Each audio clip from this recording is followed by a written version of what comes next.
Halo, apa kabar? Assalamualaikum warahmatullahi wabarakatuh. Senang sekali kita bisa ketemu lagi ngobrol dalam program Off the Record, membaca berita di balik berita. Dan seperti biasa, kami temannya Anda, saya Hersu Beno Arif. Dan saya Gibeta, senang sekali menjumpai teman-teman semua. Kali ini kita akan membahas soal apa Mas Ersu?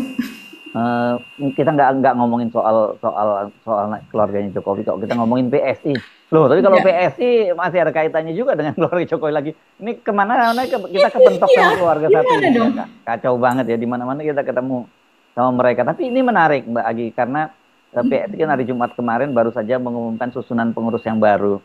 Dan Betul. ada sejumlah nama yang cukup menarik, yang paling banyak disoroti oleh media itu sebenarnya di banyaknya hijrah dari politisi Partai Nasdem ya, terutama Ahmad Ali yang menjadi Ya, ketua harian, dan kemudian ada di situ juga Rudi Mate, dia kan pernah ketua DPP juga di situ, dan ada Bestari Barus. Nah, ini tiga betul. Bestari Barus yang tadinya kalau dia di DPW DKI Jakarta ya, Mbak. Dia anggota DPD Ya. DPRD Jakarta. Dan satu lagi yang cukup menarik itu adalah nama Suni Tanuwijaya. Ini Suni Tanuwijaya. Kalau kita nyebut nama ini tadi ya tiga ya. Ahmad Ali, Ya. kemudian Bestari Barus, kemudian Suni Tanuwijaya. Ini semua dari timnya Anies semua loh, Mbak. Waktu Pilpres kemarin. Betul. Bestari Barus termasuk yang cukup sering menjadi semacam juru bicara gitu, yang sering bicara soal itu.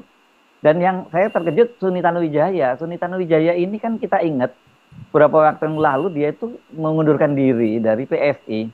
Dan saya buka-buka lagi, ini ada filenya di situ yang menjelaskan waktu itu adalah sekretaris Dewan Pembina kalau tidak salah ya, Grace Natali, yang menyatakan bahwa Ya. eh, Suni ini mengundurkan diri karena punya pandangan politik yang berbeda dengan PSI. Loh, kok sekarang balik lagi ke PSI, dan sekarang ini PSI itu lebih menjadi jelas Lebih tinggi. partainya Joko Widodo. Kalau kemarin-kemarin kan Betul. masih belum ya, nggak masih belum ya, zamannya seperti itu belum ada Kaisang dan sebagainya. Kalau sekarang kan jelas ini, bahkan kita ingat Jeffrey Giovanni, Mr. J. Kita sekarang Mr. J-nya ada dua sih, Mr. J, Mr. Jokowi dan Jeffrey Giovanni gitu. Ini waktu di Solo kita ingat ya, waktu kongresnya PDIP bulan Juli lalu, kongres PSI bulan Juli, dia menyatakan bahwa dia memang menginstruksikan kepada Raja Juli dan Grace Natali itu untuk mendapatkan darah keluarga Jokowi. Katanya gitu. Kalau nggak dapat, apakah anak, either anak atau menantu, ya itu selesai PSI itu, katanya begitu. Jadi ya kita siap pemakaman lah, kata Jeffrey Giovanni. Jadi benar-benar partai ini sekarang diserahkan sepenuhnya pada keluarga Joko Widodo, dan Jokowi. kemudian juga Joko Widodo sendiri juga menyatakan bahwa dia akan all out membesarkan partai ini setelah kelihatannya gagal atau batal membangun partai sendiri Projo, karena Projonya dirundung kasus judol kemarin kan, Mbak Agi ya. Jadi ini menarik nih, Mbak Agi, kalau eh, Ahmad Ali akhirnya sekarang jadi ketua harian. Ketua harian ini sebenarnya kan dia yang jadi ketuanya ya. Kaisangnya kan ngapain sih dia nggak punya kesibukan apa-apa kok nunjuk ketua harian kayak Pak Prabowo aja. Kalau Pak Prabowo kan presiden, wajar dong menunjuk ketua harian gitu. Waktu itu dia juga Menteri Menhan, dia menunjuk harian, ketua Betul. hariannya Sufmi Dasko. Kalau kalau Gibran bisnis juga, dia nggak punya aktivitas bisnis kok, walaupun katanya bisnisnya banyak. Kaisang. Ya, Kaisang, sorry. Kaisang dia jabatan publik nggak punya, bisnis juga nama saja, di mana-mana banyak bisnis. Emang sibuk apa dia kemudian kok menunjuk Ahmad Ali jadi ketua harian? Ya penjelasannya ya karena dia tidak punya kapasitas untuk jadi ketua umum. Jadi perlu orang lain namanya Ahmad Ali. Itu yang menarik, Mbak, saya kira.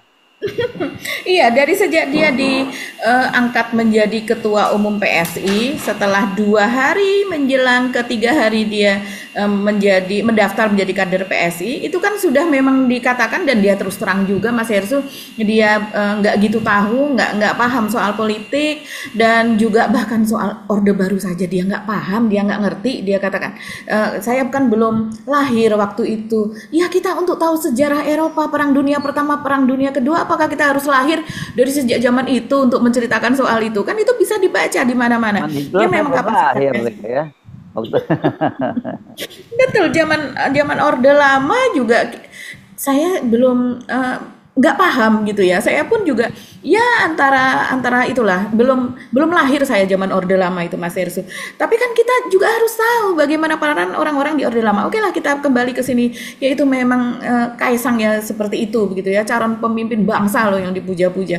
Tapi yang jelas sekarang ini PSI di partainya anak-anak muda yang dipimpin oleh orang tua, kan begitu ya ceritanya. Karena yang jadi pemimpin hariannya udah ya lumayan berusia, sudah sepuh begitu.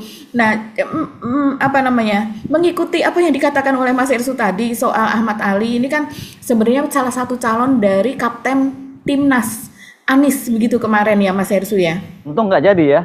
Untuk nggak jadi, namanya sangat kuat dan kita tahu betul gesekan di dalam itu kuat sekali. Bagaimana Ahmad Ali ini ingin sekali menjadi kapten dari timnas Anies. Kemudian di situ muncullah nama Sudirman Said. Kemudian di situ muncul nama-nama yang lain lah pokoknya ya. Nah akhirnya Anies dan juga tentu itu dengan Sudirman Said waktu itu ya. Betul. Dan kemudian setelah ditunjuk yaitu Muhammad Shauki Alaidrus, ini purnawirawan ya dari TNI Angkatan Udara, kapten penerbang pesawat tempur ya Mas Hersu ya. Dan ya kemudian adem gitu ya, karena kalau kita lihat, kita sendiri juga paham karakter dari Ahmad Ali ini kan meledak-ledak begitu ya. Ya kita tidak bisa jelaskan dengan sangat detail bagaimana diksinya, kalimatnya, kata-katanya, dan juga tipe orangnya yang kalau menurut orang-orang di sekitarnya ini cukup emosional, temperamental begitu ya. Jadi mungkin pada saat itu dipilih salah satunya adalah soal karakter, tidak hanya soal modal begitu. Semua orang mengatakan bahwa semua yang jadi kalau di Anies adalah ketua kapten atau kapten timnas, tapi yang di lain-lain itu adalah ketua tim ses apa dan segalanya, itu paling tidak orang yang punya duit lah, dia pengusaha. Ya, Ahmad Ali punya itu ya, karena dia pengusaha tambang itu kan. Betul, punya kriteria itu Ahmad Ali sebagai pengusaha pertambangan salah satu yang terbesar lah di Sulawesi sana juga. Sulawesi Tengahnya Mbak dia. Ya. Di Sulawesi Tengah gitu, rumahnya, kediaman pribadinya ada di Palu, dan kemudian dia juga punya bisnis-bisnis yang lain begitu. Ini termasuk yang cukup cocok begitu ya kalau seandainya waktu itu terpilih menjadi ketua timnas Anies.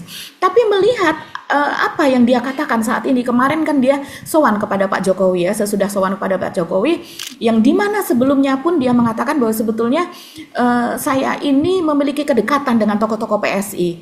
Dan kalau untuk soal sowan kepada Pak Jokowi ini itu sudah sering dilakukan begitu. Jadi selama ini bagaimana ceritanya kalau Pak Jokowi dengan Anies kan benar-benar musuh bebuyutan, kalau perlu waktu itu dikriminalisasi lewat Formula E kan, yang untung ditolak oleh para penyidik di KPK ya. Betul. Jadi gimana ceritanya kalau seandainya Ahmad Ali ini kemarin pada tahun 2023 itu dia terpilih menjadi ketua timnas gitu, yang ternyata dia memiliki kedekatan dengan para tokoh PSI, memiliki kedekatan dengan Pak Jokowi begitu ya. Karena sebelum dia kemarin dilantik menjadi ketua harian DPP PSI, dia rupanya sudah sering bertemu dengan Pak Jokowi sebelumnya. Ya pastilah itu kan harus mendapatkan restu dari Masa nggak ketahuan Jokowi. wartawan yang nongkrong di sana Mbak? Atau ketahuan tapi nggak boleh diberitakan gitu, mungkin jangan-jangan ya? Saya kurang paham ya, tapi sepertinya mungkin tidak ketahuan, bisa jadi. Ataukah wartawan di sana melihat tapi tidak tahu orang ini siapa? Karena Ahmad Ali ini kan wajahnya, kalau bukan wartawan yang ada di Jakarta yang memang tahu sering melihat, terus kemudian wartawan politik ya. Kalau bukan wartawan politik, misalnya dia wartawan ekonomi, atau ekonomi mungkin agak familiar karena dia ini pernah diperiksa oleh KPK, dan kemudian juga rumahnya itu ada penyitaan berbagai barang di rumah Ahmad Ali di Jakarta begitu kan. Nanti kita bahas ini di berikutnya nanti sesudah ini. Tapi yang jelas kalau yang di daerah belum tentu mengenal wajah sosok Ahmad Ali ini karena belum familiar lah secara nasional. Jadi bisa jadi melihat tapi tidak tahu orang itu siapa. Nah, sementara kalau di sana itu Mas Hersu waktu itu siapa namanya ya? Bambang Sutopo atau berapa? Siapa Mas Hersu yang dari KSP itu yang menjadi produser dan juga jurnalis yang wartawan-wartawannya Pak Jokowi lah ya. Itu kan yang sekarang seringkali menunjukkan kepada wartawan. ini loh yang datang, ini yang datang. Jadi dia yang tahu gitu. Jadi kalau seandainya memang tidak ingin diberitahu karena ini akan memicu tanda tanya besar, ya mungkin tidak diberitahu. Tapi yang jelas kemarin kan dia mengaku bahwa dia ketika dilantik itu dia tidak memberitahu dan dia juga tidak pamit. Sekjen dari Nasdem Hermawi Taslim bahkan mengatakan juga iya nggak pamit sampai sekarang. Tapi kalau betul dia dilantik di sana berarti sudah gugur lah keanggotaannya di Nasdem, dan dia mengatakan dia bersyukur begitu ya, bersyukur bahwa terpakailah kader dari Nasdem ini begitu. Dan kemudian dari Ahmad Ali sendiri kan pada pidatonya mengatakan akan membawa PSI masuk ke DPR, akan membawa PSI masuk ke parlemen dan akan memenangkan pemilu. Dia sendiri tidak bisa memenangkan dirinya sendiri. Jadi kemarin dia kan juga dia nyalek dan kemudian gagal nyalek. Itulah yang dikatakan oleh Hermawi Taslim, yaitu baik Bestari Barus maupun Ahmad Ali ini kan orang yang sudah pernah menjabat, tapi kemudian terutama terutama Bestari Barus ya di DPRD itu kan termasuk senior dia. Nah ini yang kemudian tidak terpilih lagi. Jadi orang yang tidak terpilih ini ya syukurlah kalau seandainya terpakai begitu oleh partai lain yang memang belum bisa. Ya Mbak, satir itu Hermawi ngomongnya itu. Satir sebetulnya dan sambil ketawa-ketawa juga dia ngomongnya kan Mas Hersu. Ya itu saya bayangkan zaman eranya Pak Jokowi masih jadi presiden saja, bahwa kita kan tahu all out misalnya seperti Trimedia Panjaitan mengaku terheran-heran di kampung halamannya sana nggak ada kadernya, tiba-tiba spanduk-spanduk baliho-balihonya terpasang di mana-mana, dan dia waktu itu mencurigai, waktu itu rapat kerjanya dengan Kapolri kalau tidak salah ya sih, dia mencurigai polisi yang belakangan seperti Parcok terlibat dalam pemasangan itu, sampai sekarang ini nggak lolos parlemen gitu. Dan waktu itu nyaris saja KPU meloloskan ya, untung ketahuan pada wartawan kan gitu, yang lagi diributin sama wartawan kan gitu. Jadi apalagi dengan kondisi sekarang, saya kira cukup berat ya. Tapi nggak apa-apa, kita berikan kesempatan mereka untuk Ahmad Ali untuk menunjukkan gua nggak dipakai di Nasdem, nih gua buktiin gua di PSI bisa gitu. Tapi persoalan itu yang buat kita justru kalau saya justru kalau selama ini dia hubungan dengan Pak Jokowi cukup dekat, waktu itu dia mau jadi kaptennya Anies ngapain ya gitu ya, kalau gitu targetnya apa kan gitu. Betul. Dan kita tahu setelah dia tidak terpilih itu kan memang dia kemudian jarang muncul begitu Mas Hersu, ya mungkin tetap turun ke bawah tapi lebih kepada karena dia nyalek gitu kan.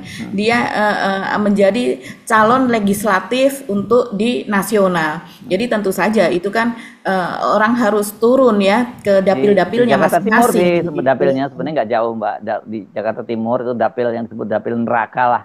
Karena persaingannya sangat semua ketat. tokoh ada di sana. Di situ ada, dan bahkan ada juga dari Golkar misalnya Dito Aryo Tejo kan maju dari situ juga gak terpilih kan gitu. Betul. Ada Habibur Rahman, ada dari Selolos Habibur. Iya.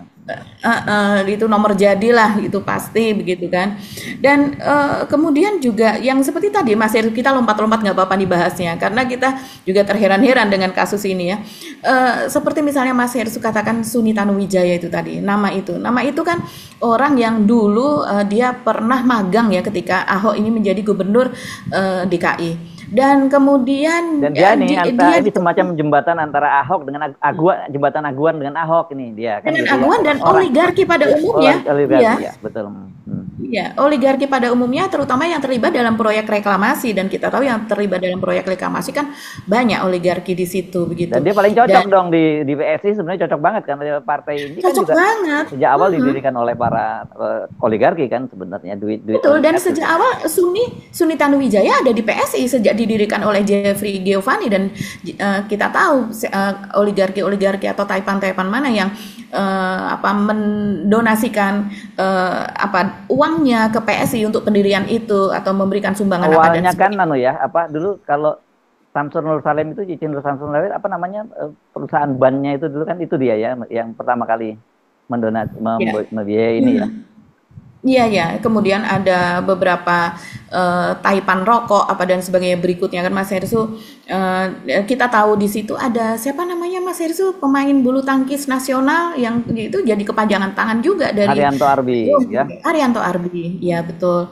Dan kemudian di sini ketika pemilu kemarin mundur kan Suni Tanuwijaya ini, kita pun terkejut, apa iya dia bisa begitu terpikat dengan Anies begitu, lepas dari tangan-tangan oligarki.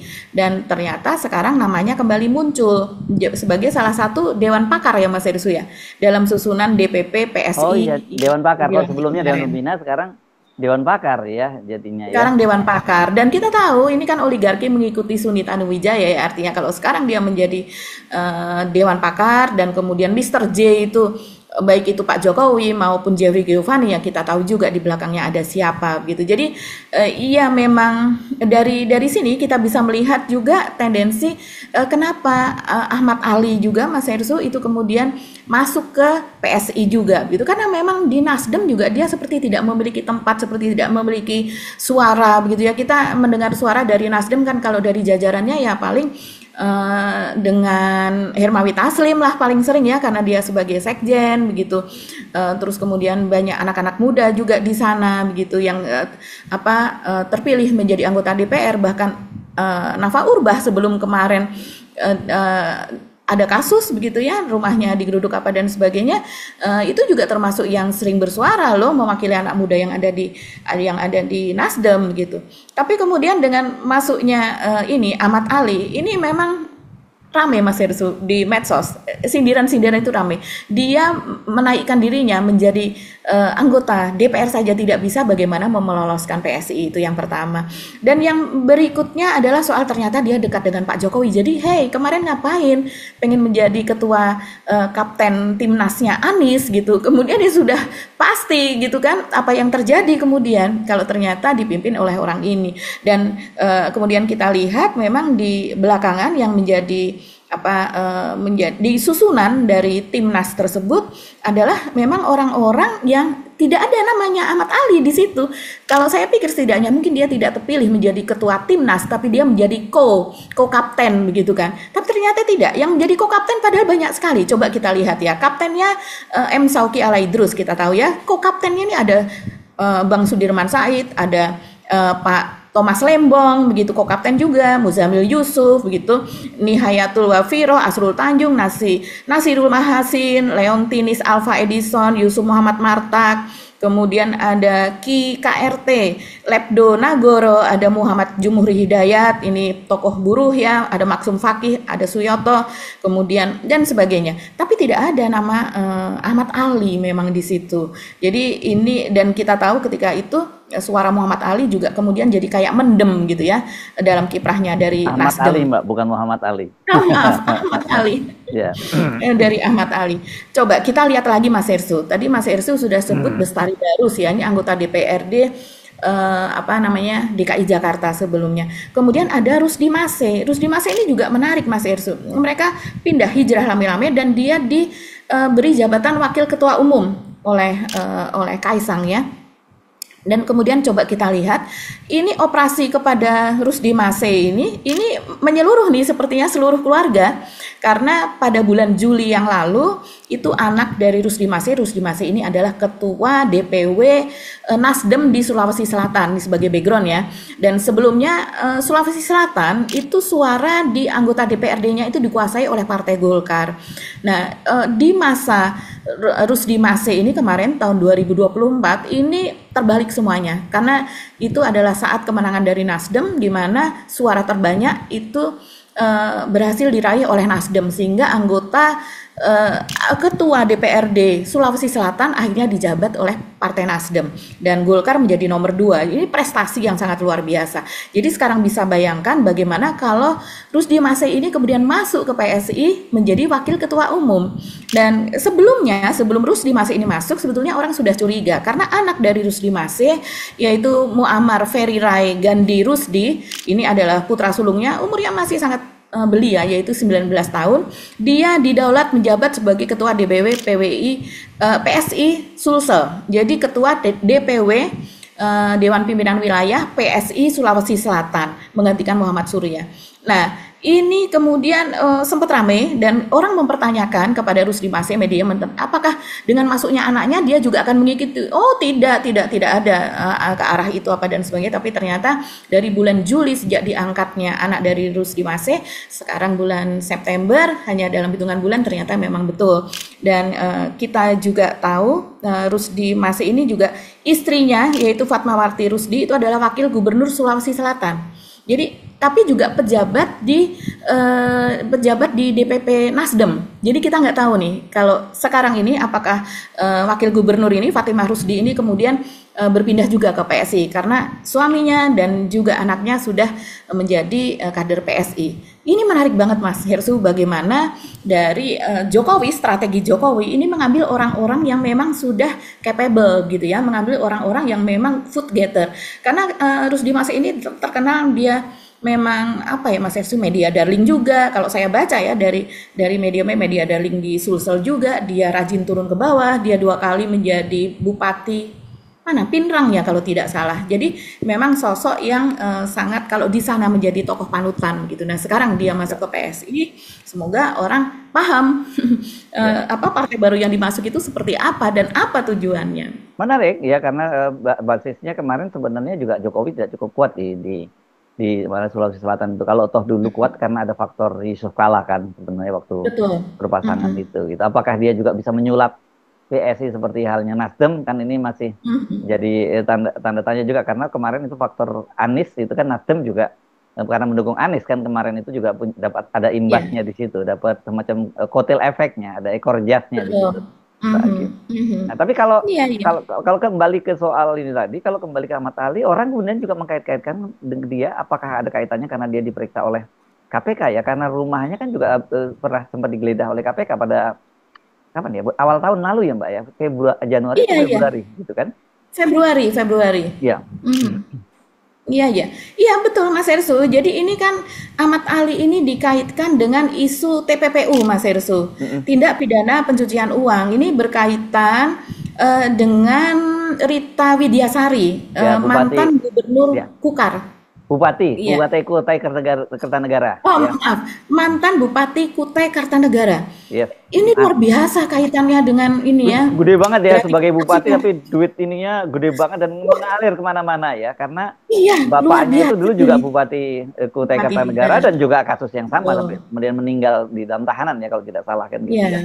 Iya, jadi bagaimana jangkauannya atau jaringannya nih luar biasa sekali. Jadi memang di sana kan bisnis yang paling ini kan bisnis tambang ya Mas Hersu ya. Dan tambang ini pengusaha-pengusaha itu kalau misalnya kita melihat kasus Tan Paulin ini salah satu ratu batubara ya disebutnya ya, itu juga yang seperti itu juga kaitannya dengan Rita Widiasari ini, yaitu bahkan dia mengaku bahwa setoran atau gratifikasi kepada Ibu Rita ini itu sekitar 3,3 US dollar sampai 5 US dollar per metrik ton dari batu bara yang ditambang di situ. Belum untuk mendapatkan konsesi batu bara, hak penambangan apa dan sebagainya, itu kan juga sudah memberikan gratifikasi. Jadi kalau seandainya satu pengusaha saja itu menambang sekian ton, ribu ton apa dan bahkan juta ton, itu bisa terbayang berapa gratifikasi yang diberikan dan berapa dia harus uang-uang yang mengalir ini kan nggak bisa langsung dia gunakan. Uang-uang ini harus dia cuci lebih dulu. Nah, dia cuci lebih dulu itu dia setorkan kemana-mana begitu Mas Hersu. Yang kalau kita tahu ya sistem pencucian uang atau TPPU itu ketika masuk misalnya jumlahnya 100 juta, maka tidak keluar 100 juta. Karena itu kan uang setan ya, uang iblis begitu, uang tidak halal, uang haram. Yang artinya kalau seandainya pun itu menyusut sampai 50% pun, itu nggak apa-apa, nggak ada ruginya. Karena itu hanya uang setoran kepada dirinya. Jadi misalnya dia mendapatkan setoran 100 juta, kemudian masuk ke dalam bisnis, entah itu bisnis jual beli emas, entah itu misalnya dibelikan properti, tanah, bangunan, mobil, apa semuanya yang biasanya itu yang gampang untuk dijual belikan begitu. Jadi bukan sesuatu yang susah untuk surat berharga Ya, apa dan sebagainya. ya. Dan kemudian itu kembali nanti nilainya walaupun turun, misalnya diberikan surat berharga nilainya turun sampai dengan 70%, 50% nggak jadi masalah. Ya. Yang penting Ya. ketika kembali sudah bisa dipakai. Tapi pertanyaan saya apa kaitannya Pak Ahmad Ali ini dengan Rita Widiasari? Rita Widiasari ini kan di Kalimantan Timur ya, ke Kutai Kartanegara, Kalimantan Timur. Sementara Pak eh, Ahmad Ali ini kan basisnya di Palu, di Sulawesi Tengah gitu. Mhm, mhm.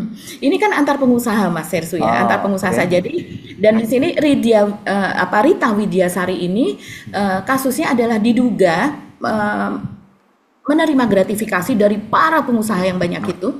Sementara untuk kasus Ahmad Ali dan juga Yapto Sumo siapa panjang Suryo, Sumo Sumarno ya ya, Mas ya, Sersu. ya, itu ES lah. Suryo Sumarno, dia Ya, itu Suryo kan Sumarmo kasusnya ya. hampir Ya. sama itu. Iya, Ya. timelinenya hampir sama itu kasus untuk penggeledahan rumah Pak Yapto dan juga Pak Ahmad Ali ini kan hampir sama dan Apa karena dugaannya adalah dugaan sama pemuda TPPU. Pancasila ya, Mbak ya?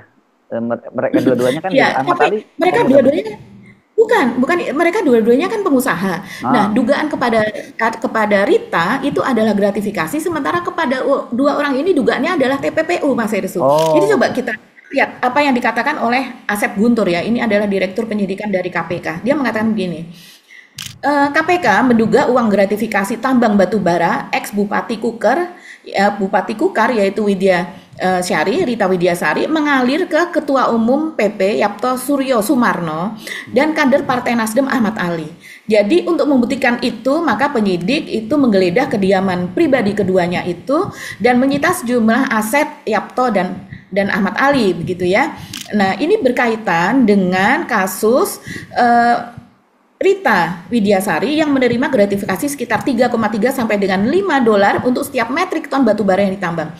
Kata Asep Guntur ya, kami sedang melakukan TPPU terhadap perkaranya. Kita mengecek kemana saja uang itu mengalir. Jadi dicek uang dari Widya itu mengalir kemana saja karena dia uang yang kayak itu masih belum diolah itu nggak bisa kan dia langsung pakai Mas Irisu. Dan dia karena pasti langsung ketahuan gitu. Dia berujar bahwa penggeledahan dan penyitaan dia ini Asep Guntur ya, bahwa penggeledahan dan penyitaan harta Yapto maupun Ahmad Ali pengembangan dari penyidikan perkara gratifikasi Rita Widiasari yang kemudian menjadi TPPU tindak pidana pencucian uang karena adanya dugaan uang hasil tindak pidana korupsi tersebut diubah bentuk ke harta benda. Jadi sebelum dipakai diubah dulu ke bentuk harta benda termasuk mobil, ada mungkin perhiasan, tanah, bangunan dan lain-lain. Nah, itulah yang kemudian disita dari keduanya yaitu Yapto dan juga Ahmad Ali. Jadi gratifikasi di TPPU-kan. Jadi lanjutannya Mas Hersu, uang gratifikasi diberikan untuk dicuci, begitu di laundry. Nah, terus kemudian di sini dikatakan selain rumah Yapto itu kan juga Ahmad Ali yang disita ini apa saja? Kalau di sini masih awal nih baru 3,4 miliar uang tunai ya dalam bentuk rupiah dan juga falas begitu, beberapa tas dan jam branded, jam mewah, dokumen dan barang bukti elektronik. Ini sudah disita, tapi kasusnya dalam hal ini Ahmad Ali masih sebagai saksi. Pemeriksaannya pada bulan Maret atau apa ya, setelahnya dia kan harusnya diperiksa, tapi dia nggak bisa. Terus kemudian akhirnya dia diperiksa itu di Banyumas, di Polresta Banyumas. Kenapa di sana? Yaitu karena dia alasannya dia mau melakukan umroh, sementara si penyidik yang harusnya sudah di-set untuk memeriksa Ahmad Ali ini sedang melakukan pemeriksaan kasus lain di Banyumas sehingga dialah yang datang ke sana begitu sebelum dia pergi umroh.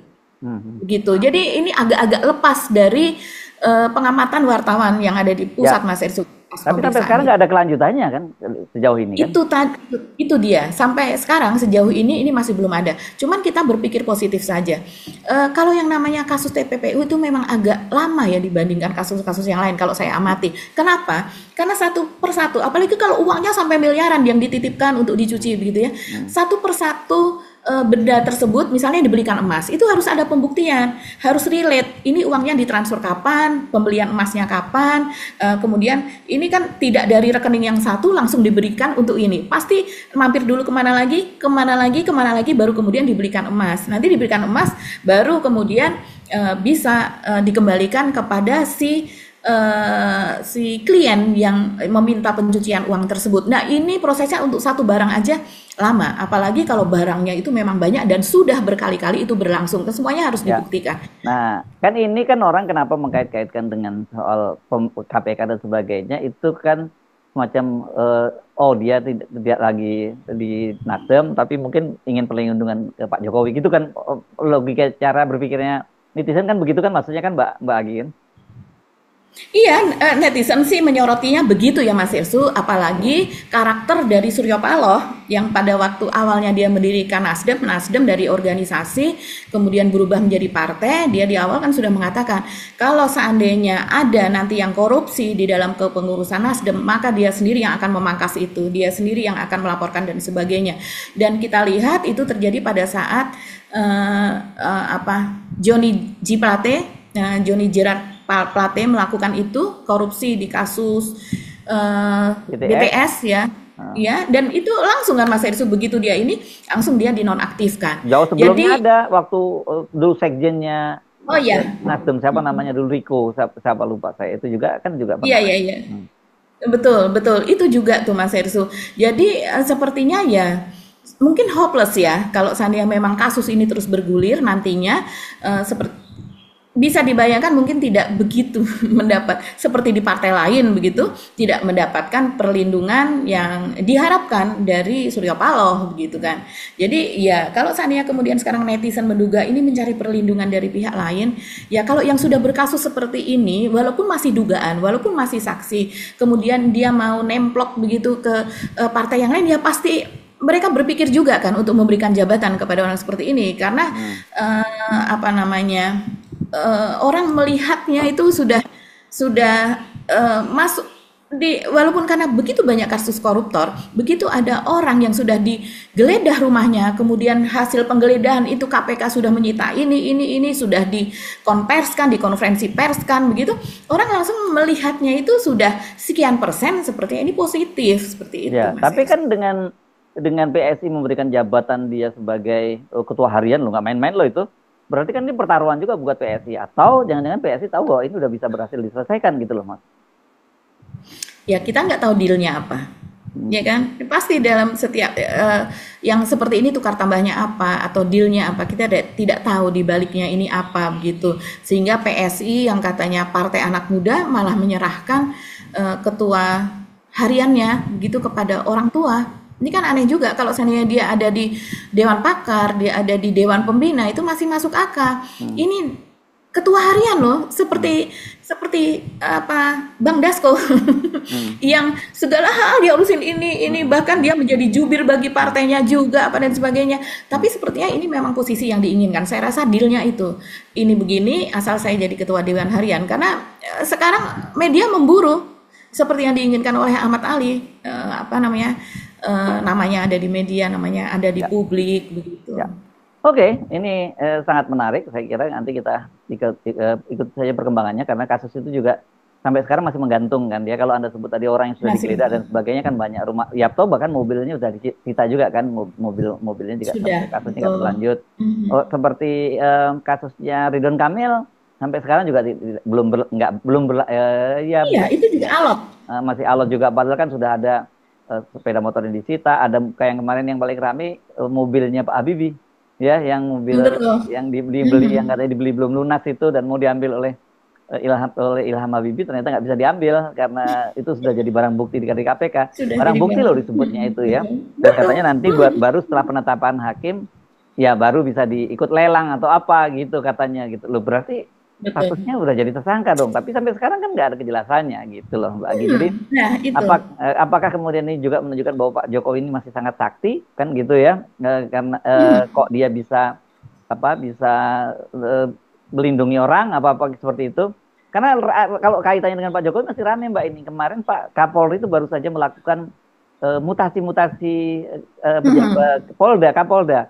Nah, Brigjen Juhandani, ingat ini ya, ini yang dirtipidumnya Bareskrim Mabes Polri yang kemarin menyatakan ijazahnya Pak Jokowi itu asli dan kemudian bahkan sampai kemudian digelar perkara ulang itu sekarang dipromosikan menjadi Kapolda Sulawesi Selatan. Kapolda Sulawesi Selatan itu Kapolda basah itu di luar di luar Polda Metro Jaya, Medan, terus yang lain-lain lah Jawa Timur itu Polda yang prestisius Mbak dari di situ. Jadi orang kemudian Oh, jadi nyambung ya Mas Hersul? apa? Itu jadi nyambung. Ya dan Nyambung. menariknya media Kemudian ya media Mbak menariknya memberi judulnya ini nasib apa ya, nasib mujur katanya disebutnya begitu ya. Dapat si apa Pak Johandani, saya bacanya begitu tadi kalau nggak salah di sebuah media diberitakan seperti itu Mbak Agi. apakah Pak Juanda kemudian mendapatkan tugas khusus? Itu kan pertanyaannya.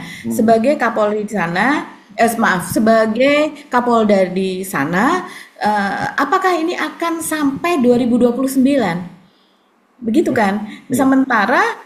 Sementara orang dari Nasdem yang saat itu memenangkan Nasdem memiliki peran sangat besar sebagai ketua DPW Nasdem, yaitu Rusdi Maseh, juga masuk ke PSI. Kan ini dalam rangka pasti dia masuk ke PSI, dia untuk memenangkan suara PSI di Nasdem, di Sulawesi Selatan, begitu kan? Yang makanya, dimana suara dari Nasdem bisa dia bawa begitu ke PSI. Kemudian Kapoldanya, Kapoldanya yang orang yang membela Pak Jokowi. Iya, menarik.